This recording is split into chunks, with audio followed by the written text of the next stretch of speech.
Okay, guys, I'm just going to be covering an interesting, but, not interesting, but a topic I wanted to discuss, and that was the Bond time limit has been confirmed, not by the studio, but by Regal Cinemas, to be 163 minutes, which is 2 hours, 43 minutes.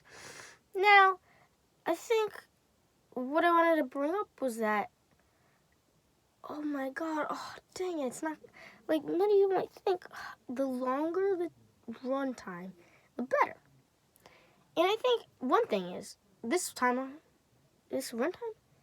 I don't care. I don't care, because the runtime doesn't matter. That's the point, is that the runtime doesn't and never did matter.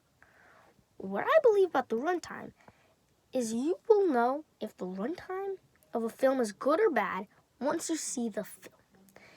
If the film feels rushed with the time limit it has, then yes, it probably should have had a longer time limit.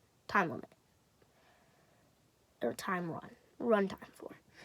If the film feels too dragged out, then yeah, maybe the time limit should have been shorter. And don't get the conception that, films have to be 2.5 hours to be good, or it has to be 90 minutes to be good.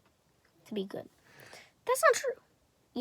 I think a film should have a time limit or a runtime that suits the story in film that they want to have, that they want to make, that it should be, that it has to be to give the emotions and feelings and journey watching the film that it should have. Because it's important, because the runtime does matter. Because, the pacing has to be important. The idea of, if your film is 3 hours but should be 2 hours, do the math and you realize that's an hour of nonsense of a film. In which, doesn't that really make the difference of a good film and a bad film? Really could honestly not 100% come down to the runtime, but it is a critical part of it, because if a film was greenlit 3 hours, but it didn't need 3 hours, and it only needed 2.5 hours, that would be a problem. In which this runtime, to me, 2 hours 43 minutes does not make a difference until I see the film. If I watch the film and I realize this film was amazing and jam-packed of everything I want from a Bond film, then okay, I'm totally fine with the runtime it has. But then I realize, dang it, this scene didn't have to be there. This scene was unnecessary. Then you kind of realize maybe it should have been cut out by another 10 to 15 minutes. That's the kind of the point, and that I think the runtime does not,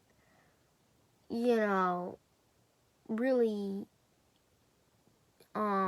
matter as long as the story in the film feels at a good pace with the runtime that they're able to have, and it doesn't feel dragged out and doesn't feel rushed. Because dragged out would be meaning it's too long.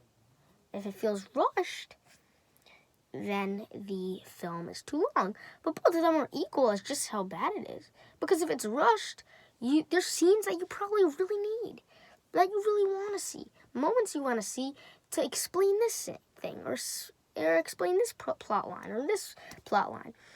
But if it feels too dragged out, you kind of realize, I saw things that I didn't need to see, or it just bored me. Quite frankly, the film could bore you, because there's extra scenes in, some films. I think that's another thing. Is I think, when there's dragged out scenes, it could bore you just as easily as a film that's, that's not as long, and because you got a 90-minute film, and even that feels dragged out. And so it all really depends. It all really depends on a bunch of different kind of variables. And So yeah, that's kind of my question. So it's like when the runtime comes out, you just realize, the only thing you can really realize is that it is interesting that, what the interesting thing to observe about the runtime is that, yeah, a lot of these, big blockbuster finales seem to be kind of nearing a 3-hour mark, nearing a bigger runtime. Rise of Skywalker, end of the Skywalker saga.